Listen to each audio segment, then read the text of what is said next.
Hey there, friends. My name is Jeff Fritz, and we're back with another Ask a Developer interview. And this time, I'm joined by Allison Day. She's an independent web developer and game programmer here on Twitch. Allison, it's so good to see you. Good to see you too. Now, I've been talking to a bunch of different folks about how they learn things, what kinds of technical content they look for developers out on the web.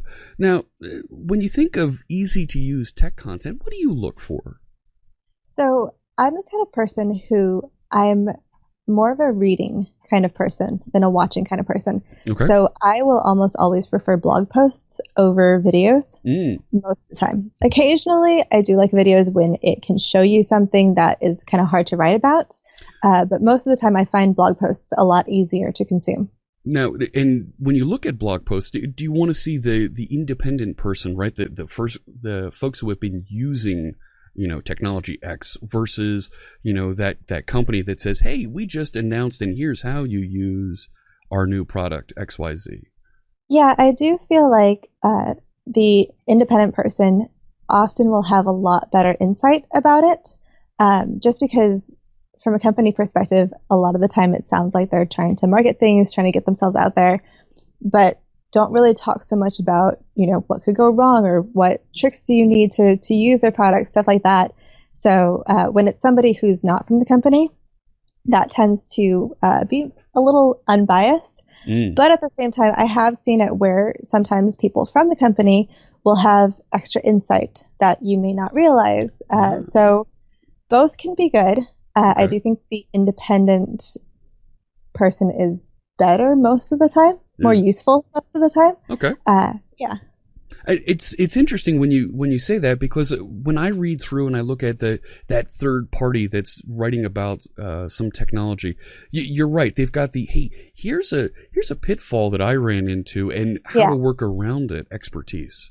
Exactly. You won't always see that from the company themselves because maybe they don't want to point out the things that don't go right. Or the other thing too is they're so used to the product that they kind of already know how to use things. So it doesn't even occur to them that this might be an issue for people because they already do the workaround all the time. Yeah. So that's another thing.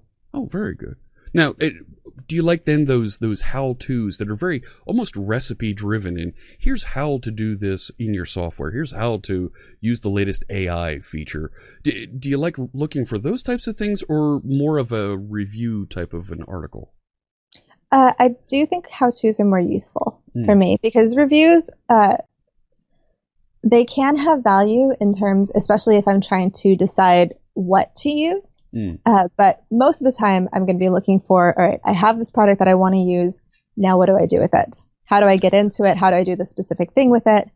So I do find the how-tos to be more useful. Oh my gosh, yeah. There's the how-tos that get me from A to B, and even if they've got sample code that goes along with it, right? Oh, that's excellent. Yeah. Yeah.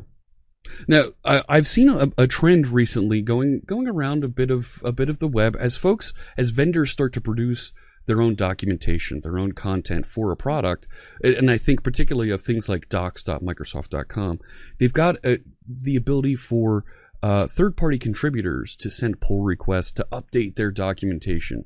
Do you think that's valuable? Do you think that's something that... Oh, absolutely. Okay. Absolutely, because if you're pulling in those third-party pull requests, not only are you telling the community that you value them and you value their input, so you're making a stronger connection with the people who use your product, but you're also getting a lot of input, like I said, from people who aren't there for the development, and so may not exactly know how things are supposed to work. They just know how things actually work. So they can kind of be like, hey, but this isn't quite, we need to work around for this thing, or this needs to be explained better because nobody really understands it unless you're already an employee. Okay. So it's definitely helpful to bring in people from the outside. They can provide, I like what you were saying there, the real world explanation of how features work. Exactly. Okay. Definitely something that I can sink my teeth into there. The last thing I want to ask you about, do you go after tutorials out on the web? Is that something that you find effective, to go reading tutorials about technology? Oh, definitely. Anytime I want to learn something new or find out more about what's out there, or if I'm actually working with something and I need to learn it better, especially with the game dev, we've been getting into game dev. This is a fairly new thing for us. Okay. So it's been all about all the tutorials that we can get our hands on. And we've been watching tutorials. We've been reading tutorials. We love tutorials. Oh, that's awesome. So many tutorials. Yeah.